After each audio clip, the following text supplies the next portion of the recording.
Last lecture में हम लोगों ने देखा था कि डिमांड का इम्पैक्ट किस तरीके से अलग अलग चीज़ों से आता है।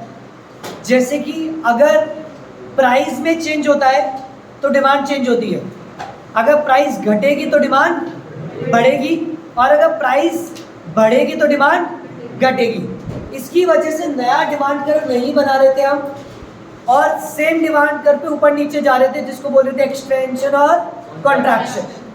फिर मैंने आप लोगों को बताया था कि अगर आपकी प्राइस चेंज नहीं हो रही लेकिन किसी और कमोडिटी की प्राइस चेंज हो रही है, उसकी वजह से भी क्या हो जाता है, डिमांड फर्क आती है। जैसे सब्स्टिट्यूट गुड्स, जैसे कॉम्प्लीमेंट्री गुड्स, जैसे इनकम ऑफ अ बायर, जैसे टेस्ट एंड प्रेफरेंस। अपन ने देखा था इस वजह से या तो डिमांड कर्व लेफ्ट को जा रहा था या तो डिमांड कर्व राइट को जा रहा था।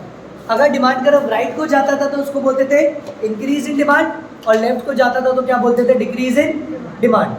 अब मुझे एक बात बताओ, क्या होता है, जैसे जैसे प्राइस चेंज होती है तो डिमांड पे इंपैक्ट आता है, लेकिन क्वेश्चन उठता है कितना।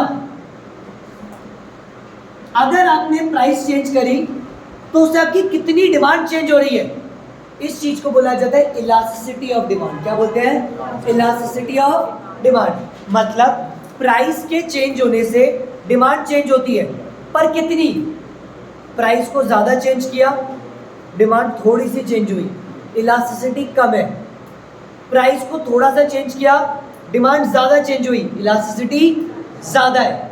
जितना प्राइस को चेंज किया उतनी ही डिमांड चेंज हुई, इलास्टिसिटी बराबर है। और अगर प्राइस के चेंज होने से डिमांड चेंज नहीं होती तो इसको बोलते हैं अपन इलास्टिसिटी कैसी है, जीरो। ध्यान से सुनो, मैं बात करता हूं गुड्स है हमारा salt. Salt is the necessary item.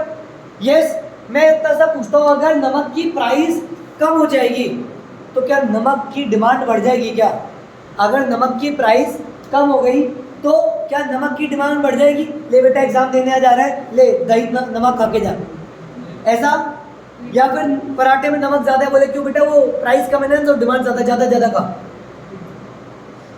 बात समझ रहे हो, ऐसा तो नहीं होगा ना। मेयोनीज की चटनी में भी नमक डाले जा रहे हैं, एक्स्ट्रा डाल रहे हैं, खिलाए जा रहे हैं, बोले क्यों, बोले as the price decreases demand. ऐसा तो नहीं होगा। बात समझ रहे हो। या फिर नमक 2-5 रुपए महंगा हो गया तो अपन ने कंज्यूम करना बंद कर दिया, ऐसा भी नहीं होगा। Sir this is necessary goods. तो अगर सॉल्ट की प्राइस इंक्रीज होती है या सॉल्ट की प्राइस डिक्रीज होती है, मैं बोलता हूँ इसकी वजह से आपका डिमांड पे कोई फर्क नहीं रहेगा। तो इसको मैं बोल सकता हूँ ईडी कैसी है हमारी, elasticity of demand, zero. Elasticity कैसी है, सेकंड एक और एग्जांपल, न्यूज़पेपर। मुझे बताओ, अभी न्यूज़पेपर आपको याद होगा रिसेंटली 3 या 4 रुपए का हो चुका है, और कुछ टाइम पहले उसकी प्राइस 1 रुपये होती थी। तो अपन ने ऐसा तो नहीं किया कि न्यूज़पेपर की प्राइस जस्ट डबल हो गई तो पड़ोसी के साथ बोलते भाई एक काम करते हैं, आधा मंगा लेते हैं, मेन फ्रंट पेज मैं भी पढ़ लूंगा, सिटी बास्केट तू पढ़ लेना पहले। ऐसा तो नहीं करेंगे। और मैं तो बोलता हूँ कल को अगर न्यूज़पेपर 5 का भी हो जाएगा ना तब भी आप मंगवाना बंद नहीं करोगे। That is the reason is क्योंकि वो नेसेसरी गुड्स में आ जाते हैं, तो इनकी प्राइस में फर्क डिमांड की वजह से नहीं आता। लेकिन अगर अपन बात करें समझो मोबाइल फोन्स की, अगर समझो एप्पल का कोई फ़ोन है वो 80,000 का आ रहा है और एकदम से सेल निकल गई कि अभी इस टाइम पे 10,000 का ऑफ चल रहा है, तो क्या उसकी प्राइस डिमांड बढ़ेगी, आंसर इज यस। तो प्राइस के चेंज होने से डिमांड कितनी चेंज हो रही है, इसी चीज़ को क्या बोलते हैं, इलास्टिसिटी ऑफ डिमांड। क्या बोलते हैं, इलास्टिसिटी ऑफ। डिनोट किया जाता है ईडी से। डिनोट कैसे किया जाता है, ईडी। अब ईडी आपकी कितने तरीके से हो सकता है, अगर डिमांड में चेंज नहीं आ रहा तो ईडी इक्वल्स टू जीरो। अगर ज्यादा फर्क आ रहा है तो अपन बोलते हैं ईडी 1 से ज्यादा है, और अगर कम फर्क आता है तो अपन बोलते हैं ईडी लेस देन 1 है, और अगर बराबर फर्क आता है तो ईडी इक्वल्स टू 1। मतलब प्राइस चेंज हुई, डिमांड चेंज नहीं हुई, प्राइस थोड़ी सी चेंज हुई, डिमांड ज़्यादा चेंज हुई, प्राइस बहुत ज़्यादा चेंज हुई, डिमांड बहुत कम चेंज हुई, और दोनों बराबर चेंज हुई। ये 4 सिचुएशन हमारी बनेगी, 1 2 3 4 ईडी की, that is elasticity of demand. या तो ईडी रहेगा 0 ग्रेटर देन 1 लेस देन 1, या फिर इक्वल्स टू 1। बात समझ में आया। अब हमारा क्वेश्चन जब हमारे से इकोनॉमिक्स में पूछा जाएगा डिमांड का, तो हो सकता है वो आपको बोल सकता है explain with the help of diagram, explain with the help of diagram. मैं आप लोगों से पूछना चाहता हूँ, जैसे टबैको है, क्या टबैको का डिमांड जो होगी क्या वो प्राइस की वजह से फ्लक्चुएट होगी, या फिर सिंपल सी बात बताओ, जो टबैको कंज्यूम कर रहा है 8 का होगा तो भी करेगा, 10 का होगा तो भी, और 12 का, मैं बोलता हूँ लॉकडाउन में तो डबल प्राइस हुई थी, लॉकडाउन में तो डबल से भी ज़्यादा, खासकर अल्कोहल पे, तो उनकी जब प्राइस चेंज हुई थी तो डिमांड पे ज़्यादा फर्क, तो उसका केस हो सकता है ED इज लेस देन, मतलब ED इज लेस देन 1। इसका मतलब प्राइस के चेंज आने से डिमांड पे ज़्यादा फर्क नहीं पड़ा। बात समझ में आया? इसको कैलकुलेट कैसे किया जाता है, इसका प्रैक्टिकल पार्ट सुन लो ध्यान से। ED का फॉर्मूला होता है ED equals to P upon Q into delta Q upon delta P। P का मतलब होता है price, price of the commodity, Q का मतलब होता है क्वांटिटी, और डेल्टा Q का मतलब होता है change in the quantity, delta P का मतलब होता है चेंज इन द प्राइस। मान लो जब डेयरी मिल्क की प्राइस 10 रुपए थी, वो मार्केट में बिकती थी 100, लेकिन जैसे ही उसकी प्राइस कम हो गई 8 रुपए, तो लोगों ने उसका कंजम्पशन बढ़ा दिया। जब 10 की थी तो कितनी बिकती थी 100, और जब 8 की हुई तो कितनी बिकने लग गई 150। मुझे बताओ, इनिशियली हमारे से पूछ रहा है बताओ कि कितना चेंज आ रहा है, यूनिट्स में मेजर करके बताओ, तो इसका मतलब होता है इलास्टिसिटी ऑफ डिमांड निकालना। बात समझ में? क्या निकालना है हमारे को? Elasticity of demand, that is ED। तो सबसे पहले ध्यान से सुनना, उसकी प्राइस कितनी थी पहले 10, और क्वांटिटी कितनी थी 100, तो प्राइस की जगह मैंने रखा 10, क्वांटिटी कितनी बिक रही थी 100। अब फॉर्मूला बोलते हैं हमारे को ED निकालने के लिए P upon Q into delta Q upon delta P। Delta Q का मतलब होता है चेंज इन क्वांटिटी। तो इधर देखना उत्सव, पहले डिमांड कितनी थी 100, अब कितनी हो गई, तो 150 माइनस 100 कितनी हो गई 50, दैट इज द चेंज। तो मुझे बताओ डेल्टा Q कितना है हमारा 50 upon delta P। Delta P मतलब होता है चेंज इन प्राइस, तो प्राइस कितने से चेंज हो रही है 10 और 8, कितनी हो गई 2 रुपए से चेंज हो गई। तो यहाँ कितनी आ गई? बात समझ में आई? सर डेल्टा निकालने का एक फॉर्मूला होता है P1 minus P, that is P1 minus और P1 माइनस P, नई प्राइस में से पुरानी प्राइस को माइनस करना। बात समझ में आई? अब इधर देखो, अपना सॉल्यूशन ये निकल गया है 10 अपॉन 100 इंटू 50 अपॉन 2। अगर मैं इसको सॉल्व करता हूँ 1 टाइम्स, ये 2 टाइम्स कट, ये 1 टाइम, और ये 5 अपॉन 2 को सॉल्व करता हूँ तो 2.5, ये आपकी होती है ED। ED का मतलब होता है इलास्टिसिटी ऑफ डिमांड। इसका मतलब अगर प्राइस में 1 रुपए का चेंज आ रहा है तो क्वांटिटी में कितने का चेंज आएगा 2.5 टाइम्स चेंज आएगा। कितना टाइम चेंज आएगा 2. तो मुझे बताओ 10 से कितनी हो रही है 8, प्राइस कितनी गिर रही है 20%, कितनी गिर रही है 20% गिर रही है। और देखो इस पर कितना इम्पैक्ट आ रहा है, जस्ट इसका 2.5 गुना, 20 का 2.5 गुना कितना होता है 50, इस पर इम्पैक्ट आ रहा है 50, तो मतलब एक का इम्पैक्ट कितना है 2.5। बात समझ में? इसको बोलते हैं इलास्टिसिटी ऑफ डिमांड। जल्दी से लिखो, elasticity of demand means, elasticity of demand means, elasticity of demand means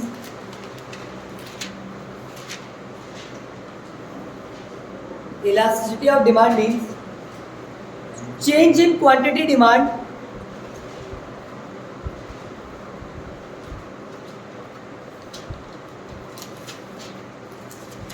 change in quantity demand with reference to change in price, with reference to change in price, change in quantity demand with reference to change in price।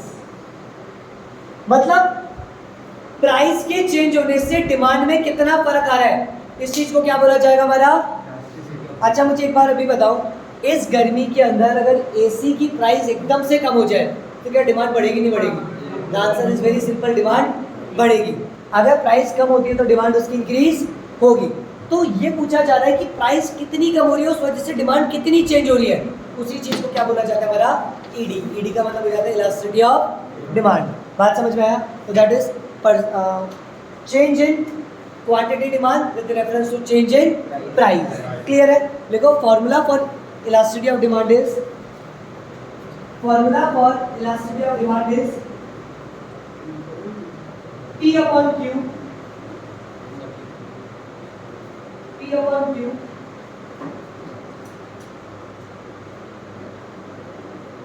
P upon Q into delta Q upon delta T into delta Q upon delta P। P का मतलब देखो price of the quantity, P का मतलब देखो price of the quantity, Q का मतलब देखो quantity demand, delta Q का मतलब देखो change in quantity, change in quantity, और डेल्टा P का मतलब देखो change in price, change in price. तो ये फॉर्मूला होता है हमारा किसका? ईडी का। दैट इज प्राइस की चेंज होने की वजह से क्वांटिटी में कितना चेंज आ रहा है।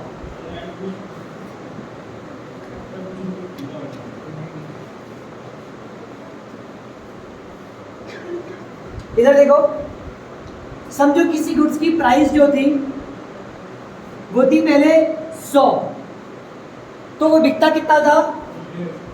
150। जैसे उसकी प्राइस बढ़ गई 150 हो गई, तो उसकी क्वांटिटी कितनी हो गई? कम हो गया 100। सर ऐसा कहाँ पढ़ा हमने? Law of demand, as the price increases quantity demand increases. तो जैसे ही प्राइस बढ़ी डिमांड घट गई। हमसे पूछता है ईडी निकालो, मतलब इलास्टिसिटी बताओ कितनी है। तो ईडी का फॉर्मूला बोलो एक बार, ED equals to P upon Q into delta Q upon delta P. तो पी का मतलब क्या होता है? प्राइस। प्राइस कितनी थी हमारी? 100। क्वांटिटी कितनी? 150।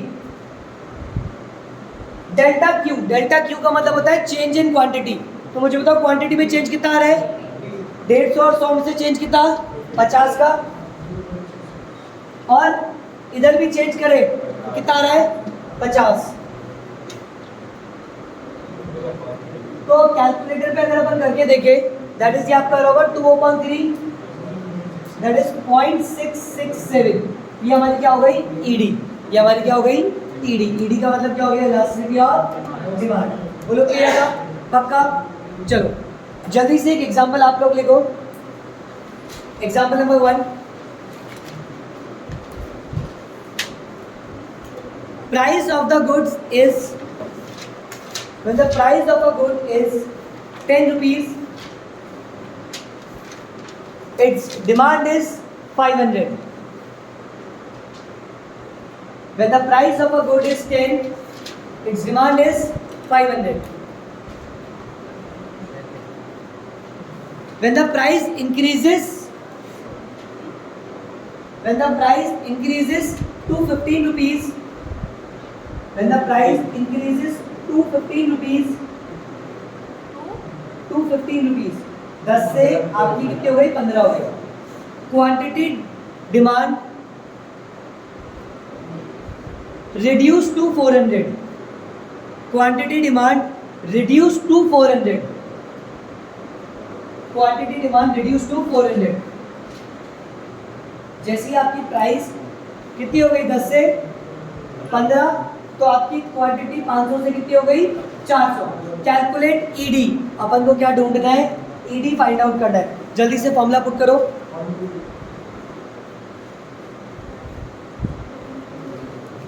तो पहले अपन लिख देते हैं, पी था 10 रुपए, क्वांटिटी थी 500, जब प्राइस हुई 15 तो डिमांड हो गई 400।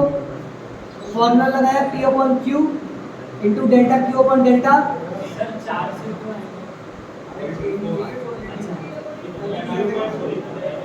10 अपॉन 500 इंटू 100 अपॉन 5।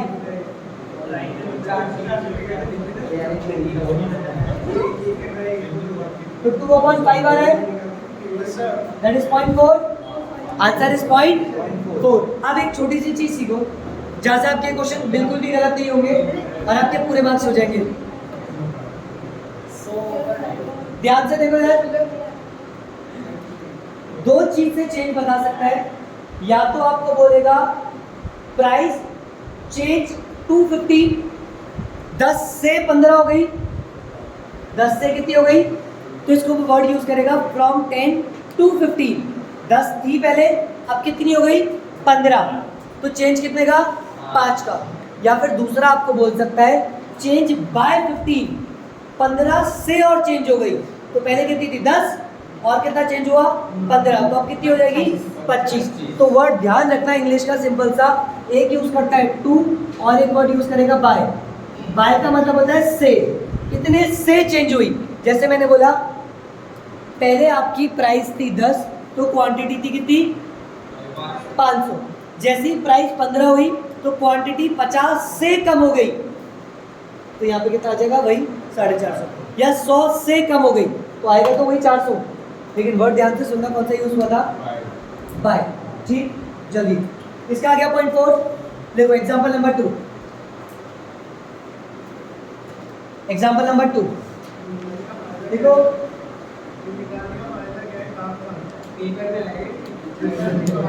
जल्दी से लिखो। When the price of a commodity is 20, when the price of a commodity is 20, quantity demand is 100, quantity demand is 100, when the price decreases to 5, when the price decreases to 5,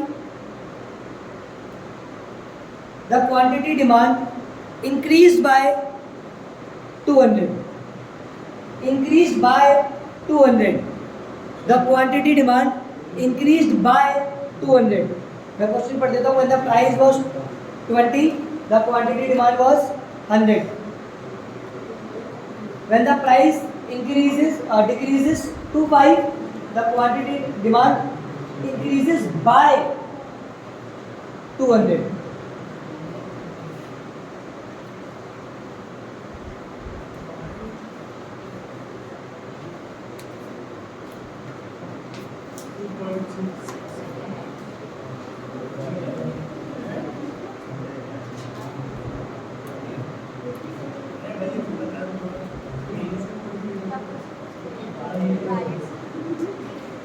हो गया कितना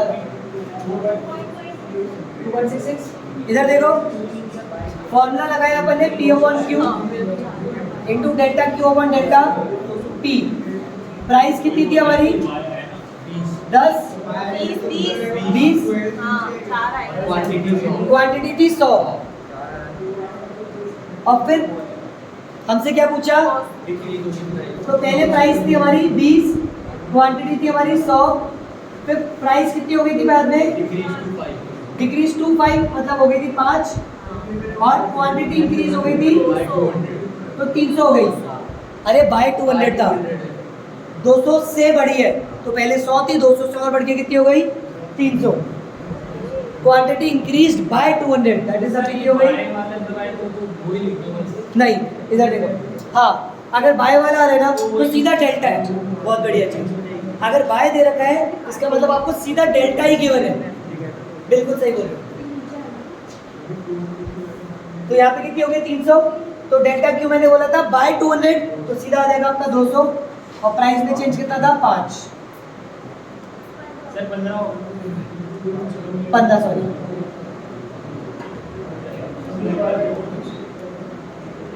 eight upon 3 that is 2.66। ये आपका क्या हो गया solution. बस मैंने इस क्वेश्चन में ये चीज सिखाई कि अगर बाय बोल रहा है तो आपको डायरेक्ट गिवन होगा डेल्टा, और अगर 2 बोल रखा है तो हमें डेल्टा कैलकुलेट करना पड़ेगा। आया आयुष आया, चलो ठीक है।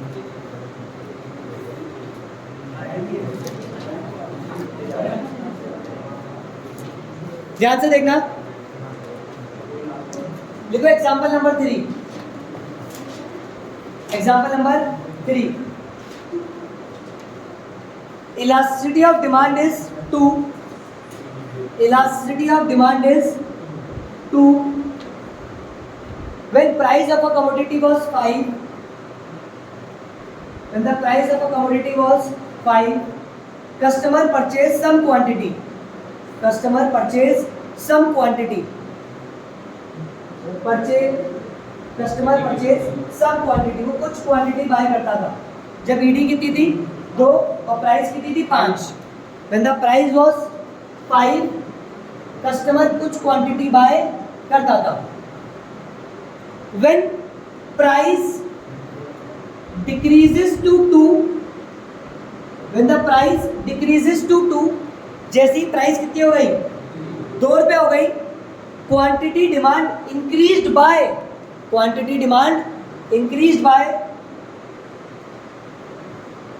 50. Quantity demand increased by 50. Calculate how much buyer was ordering initially. शुरुआत में कितना खरीदा था चेंज होने से पहले. तो आपको क्या कैलकुलेट करना है, वो सम क्वांटिटी है ना, वो ढूंढनी है. सर कैसे ढूंढेंगे, कुछ भी नहीं करना, फॉर्मूला पुट कर दो बस. हमेशा अपन ईडी निकालते थे, इस बार अपन को ईडी गिवन है, तो वही elasticity of demand equals to P upon Q into delta Q upon delta P. मैं लिखते जा रहा हूँ, ED equals to P upon Q into delta Q upon delta P. क्या ईडी गिवन है, हाँ 2. प्राइस कितनी है 5, क्वांटिटी हमें नहीं पता. डेल्टा क्यू सीधा सीधा गिवन था 50 और डेल्टा पी कितना है 3. अब इससे हमें क्या निकालना है, क्यू. नॉर्मल मैथ सप्लाई होगी 2 इक्वल्स टू 150. ये 50 कैसे आया, यहाँ पे बोला है ना, हमें पता. सुनो मैंने ऐसे बोला, मैंने ऐसे बोला कि जब प्राइस 5 थी तो हम कुछ क्वांटिटी खरीदते थे. नहीं, अगर यहाँ पे अभी क्वेश्चन में तो बाई होगा, अगर 2 होता तो 250 होता तो हम 50 माइनस करते. बिल्कुल, क्योंकि हमारे को नहीं पता चेंज करना है. बिल्कुल सही बोल रहे. अगर यहाँ पे 2 होता तो मुझे पहले क्वांटिटी लेके चलना पड़ता, या बाय लिखा था, वो क्वेश्चन भी एक करा दूंगा. तो इधर देखो 2 लिखा, 5 इंटू 150 करा तो 150 और नीचे आ गया 3Q. ठीक. नॉर्मल मैथ्स जब किसी की वैल्यू निकालते हैं तो क्या करेंगे, क्रॉस मल्टीप्लाई. इधर 250, अच्छा सॉरी 250 और यहाँ पे करेंगे तो कितना हो जाएगा 6Q इक्वल्स टू 250. क्वांटिटी आ गई 250 डिवाइडेड बाय 6, तो 41 लिख लो आंसर. कि मतलब जब इनिशियल प्राइस कितनी थी 5 तो क्वांटिटी होती थी 41. बात समझ में आई. तो इसको क्या बोला जाता है, हमारा elasticity of demand.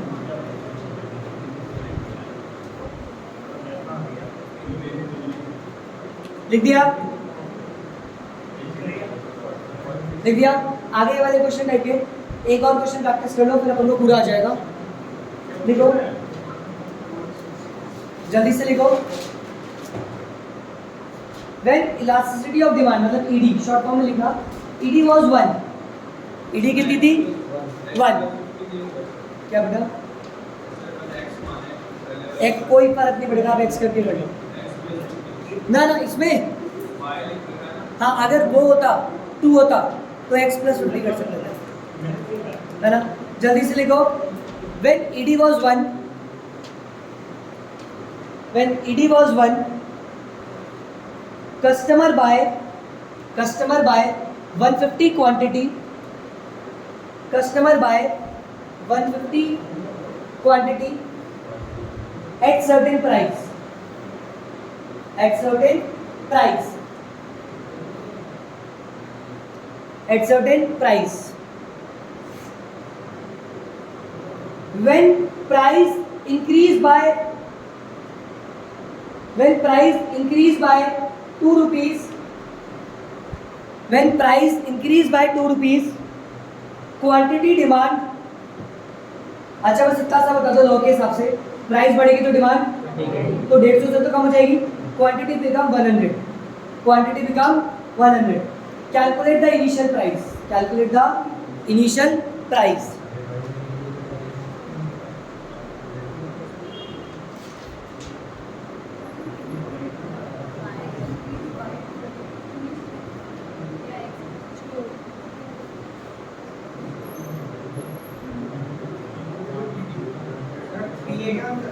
Answer is 3, मतलब प्राइस। तो अपन ने कैलकुलेट करा P अपॉन Q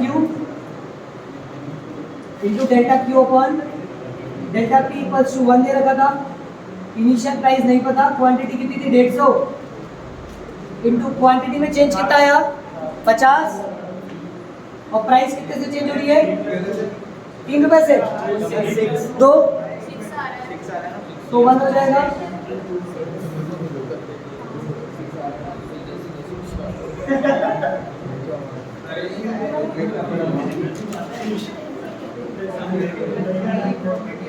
तो प्राइस आ रही है आपकी कितनी 6, कितनी आ जाएगी। अच्छा एक लॉजिक और सोचना, मैंने बोला प्राइस इंक्रीजेस, तो इनिशियल प्राइस कितनी थी 5 रुपए, शुरुआत में प्राइस कितनी थी 5, तो प्राइस तो बढ़ी है ना, तो 5 से तो आंसर ज़्यादा ही आएगा। प्राइस कितनी आएगी सर्टेन प्राइस पे खरीदा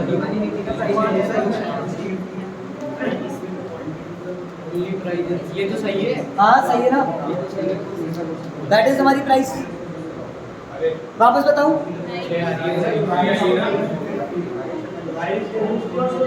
अच्छा एक सेकंड रुक जाओ,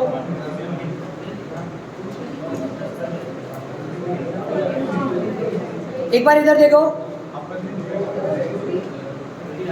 P हमें नहीं पता था, Q हमें कितना गिवन था 150, उसके बाद डेल्टा Q कितना था 50, और डेल्टा P कितना था 2। एक सेकंड क्या, हाँ तो इंक्रीज का मतलब ही तो डेल्टा होता है, इंक्रीज 2 थोड़ी बोला था, इंक्रीज बाय 2, 2 से बड़ा, तो पहले 4 है तो अब 6, पहले 6 था तो 8, चेंज कितने का है 2 का ही है ना, इंक्रीज बाय बोला था, तो यहाँ पे कितना आ जाएगा 2, सॉल्व कर दोगे तो P की वैल्यू आ जाएगी 6, ठीक है। आगे आप समझ गए, लिखो आज का लास्ट क्वेश्चन, लिखो when ED was 1.5, when ED was 1.5, customer buy 100 units, when ED was 1.5, customer buys 100 unit at a price of 10, at a price of 10, at a price of 10.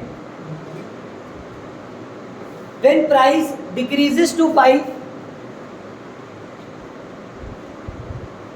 when price decreases to 5, quantity increased by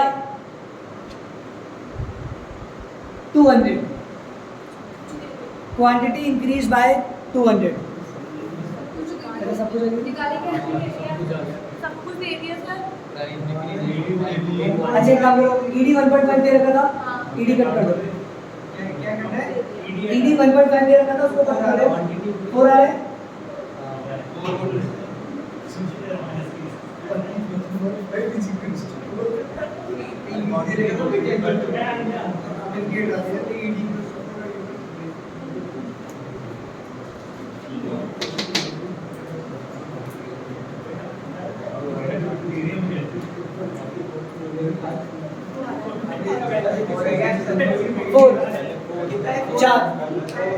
ठीक। अच्छा ED निकालने का 2 फॉर्मूले होते हैं, एक तो ये था, एक साथ में एक और लिखकर चलो, अगर एग्जामिनर पूछ लेता है तो जल्दी से लिखो, ED equals to percentage change in quantity demand, percentage change in quantity demand, percentage change in quantity demand divided by percentage change in price, percentage change in quantity demand divided by percentage change in price. Percentage change in quantity demand divided by percentage change in price. Quantity की percentage में कितना change आ रहा है अगर divide कर देंगे price की percentage से तो भी आपकी क्या कैलकुलेट होगी, ईडी। बात समझ में आई? जैसे कोई भी एक क्वेश्चन लेके हम लोग कर सकते थे, percentage change in quantity demand with reference to percentage change in price. ठीक, आप इधर देखो ध्यान से, अगर आपका ईडी जीरो है तो ईडी जीरो होता है खासकर नेसेसरी गुड्स में, जहाँ पे गुड्स की प्राइस चेंज होने से डिमांड पे चेंज नहीं आ रहा। जैसे मतलब समझो पानी है, अगर वो पेड होने लग जाए, अभी तक तो मान लो हमारे को पानी फ्री ऑफ कॉस्ट ही मिल रहा है, लेकिन पेड हो जाए तो क्या जो मिनिमम पानी हम यूज़ कर रहे हैं वो तो यूज़ होगा ही होगा। जैसे मुझे एक और बात बताओ, चावल की प्राइस इंक्रीज होगी तो क्या डिमांड पे बहुत फर्क पड़ जाएगा क्या? नहीं, क्योंकि क्या है, गुड्स नेसेसरी गुड्स। सिलेंडर की प्राइस चेंज हो रही है, एलपीजी सिलेंडर महंगे हो रहे हैं, पेट्रोल भी महंगा हो रहा है, बट स्टिल उसकी डिमांड उतनी हो रही है बिकॉज ये कैसे गुड्स है, नेसेसरी गुड्स। लेकिन क्या होते हैं जो कंज्यूमर गुड्स होते हैं ना, अगर वो सस्ते हो जाते हैं ना तो हम क्या करते हैं, उनकी डिमांड इंक्रीज कर लेते हैं। जैसे ही प्राइस कम डिमांड ज़्यादा, और जैसे ही प्राइस ज़्यादा डिमांड कम।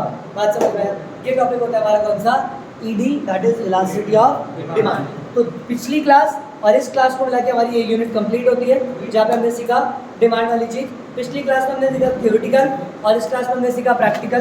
तो आपके क्वेश्चन कहाँ से बन रहे हैं, डिमांड से क्वेश्चन कंफर्म, एक क्वेश्चन मार्केट से कंफर्म और एक क्वेश्चन यूटिलिटी वाला कंफर्म। ये 3 क्वेश्चन आपके कंफर्म आएंगे ही आएंगे, ठीक है ना। और आपने एक क्वेश्चन और पढ़ा था, याद हो तो, सेंट्रली प्लान्ड इकोनॉमी वाला, फ्री इकोनॉमी जो मैंने आप लोगों को पढ़ाया था, वो वाली चीज़ थी, उधर से क्वेश्चन रहता है। ठीक, तो आज इतना ही रखेंगे।